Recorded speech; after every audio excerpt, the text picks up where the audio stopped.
Les vraies voix Sud Radio. Et Félix Mathieu, ces trois mots, métallurgiste, réquisitoire et irrégularité. Le métallurgiste, c'est ainsi que Coco Chanel, surnommé Paco Rabanne, le couturier, vient de s'éteindre à l'âge de 88 ans. Un réquisitoire, selon Noël Le Graët, les avocats du président de la FFF dénoncent un pré-rapport d'audit à charge. Et puis irrégularité, le Conseil constitutionnel annule encore l'élection d'un député, 7e fois depuis les élections de l'année dernière. Les vraies voix Sud Radio.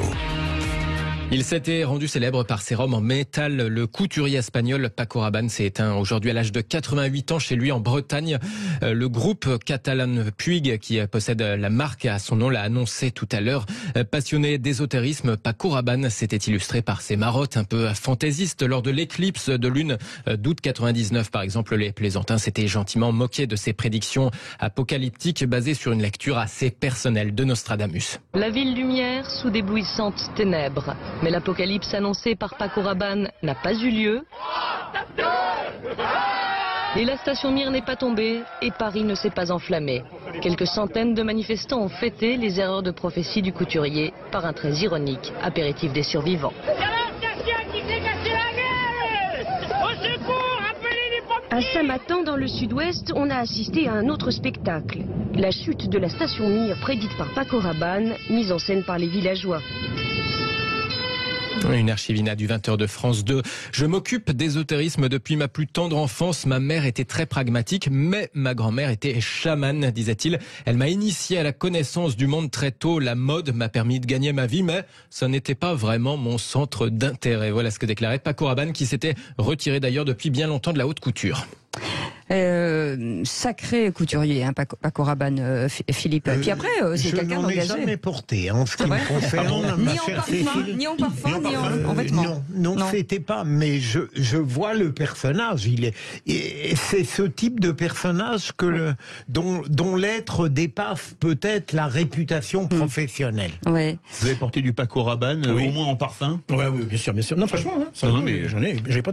Il fait partie de ces grands couturiers qui font partie de la légende quand même. Paco Rabanne, c'est un nom. Même si son image était un peu brouillée quand même avec ces histoires de stations. Moi j'en ai porté, mais je pouvais plus bouger.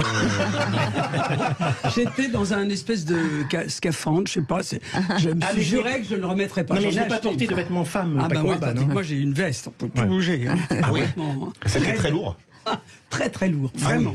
C'est superbe. Allez, et Noël Le Graët lance l'offensive après avoir récupéré le rapport d'audit concernant la Fédération française de foot. Oui, les personnes concernées ont ce fameux document entre les mains depuis lundi. Et comme la meilleure défense, c'est l'attaque, eh bien les avocats du président de la Fédération française de foot préparent le terrain. Dans un communiqué, ils dénoncent un pré-rapport à charge, un réquisitoire biaisé par la pression politique et médiatique. Dans ce document auquel l'agence France Presse a eu accès, les inspecteurs estiment que Noël Le Graët n'a plus la légitimité pour diriger la Fédé et de souligner les problèmes de son comportement envers les femmes, les défaillances de sa gouvernance en interne, mais aussi ses déclarations publiques malencontreuses, comme celle-ci évidemment sur un hypothétique départ de Zinedine Zidane. Bon, alors j'en ai rien à secouer, il peut aller où il veut. Je l'aurais même pas pris au téléphone. La virulence des mots employés à l'égard de Monsieur Le Graët est surprenante au regard de la vacuité de sa base factuelle, estiment pourtant ses avocats dans un communiqué. Ils assurent, je cite, que le président de la FFF va défendre fermement son honneur. C'est c'est un épisode, c'est une série à télé. Moi, ça feuilletonne, comme on dit.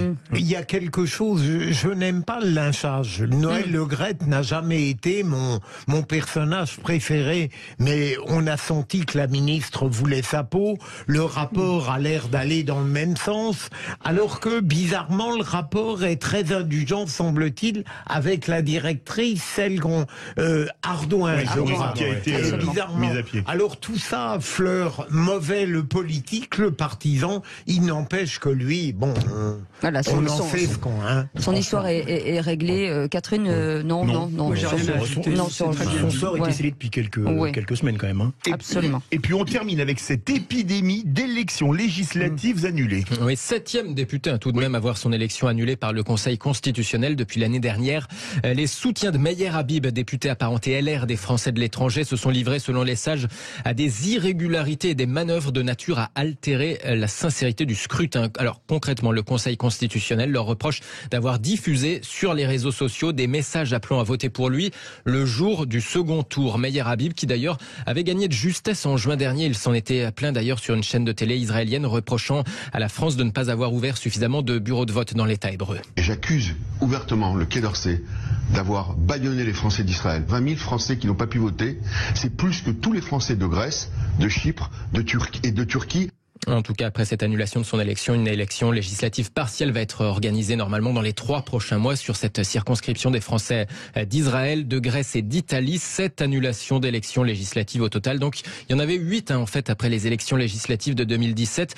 D'ailleurs, l'une de ces élections législatives partielles avait elle-même été ensuite annulée à Paris. La députée PS Lamia El Harraj avait perdu son mandat au bout de quelques mois, sanctionnée pour la faute de quelqu'un d'autre, pour la faute d'un autre candidat. C'était assez paradoxal, un concurrent macroniste qui avait revendiqué une étiquette LREM qu'il n'avait pas obtenue officiellement, comme quoi, avertissement pour les futurs députés, ne jamais crier victoire trop vite après son élection. René Chiche, élection annulée parce que des supporters disent qu'il faut voter pour vous sur les réseaux sociaux. Mais à ce rythme-là, on va annuler 90% des élections législatives dès lors que quelqu'un va passer un message, non ?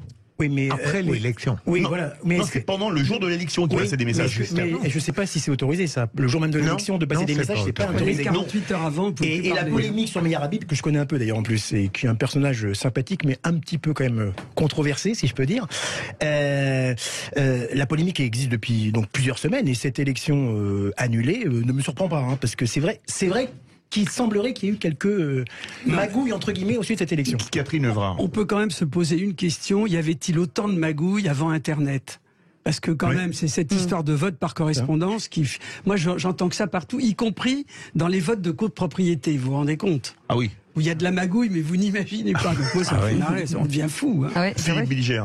Et puis pour l'électeur, franchement, il est induit en confusion. Vote-t-il pour Meyer ou pour Habib ? Oui. Ça c'est une vraie question. Non. Non, mais la vraie question aussi, c'est qu'ils ne peuvent pas contrôler leurs militants sur Facebook. Hein, s'il y en a qui, mettent des statuts le jour de l'élection, c'est compliqué quand même de les en empêcher. Mais Internet, vous avez raison, Catherine, c'est le gros problème aujourd'hui. C'est vraiment le problème, notamment pour les élections. Oui, absolument. Et bon, il faut vivre avec son temps, hein, mesdames et messieurs. Vous avez raison. Oui, bien sûr, bien sûr. J'ai toujours raison. C'est du principe que j'ai toujours raison. Il faut que j'apprenne. Le règlement avec Cécile, c'est article 1, Cécile a raison. Article 2, Cécile a toujours raison. Article 3, quand elle a tort, ce sont les articles 1 et 2 qui s'appliquent. Et ben voilà. Là, je vous reconnais. Là, je vous aime bien, Philippe David. Allez, restez avec nous. C'est les vrais voix. On est ensemble jusqu'à 19h. Bien sûr, vous êtes les bienvenus. On est ravis de vous retrouver.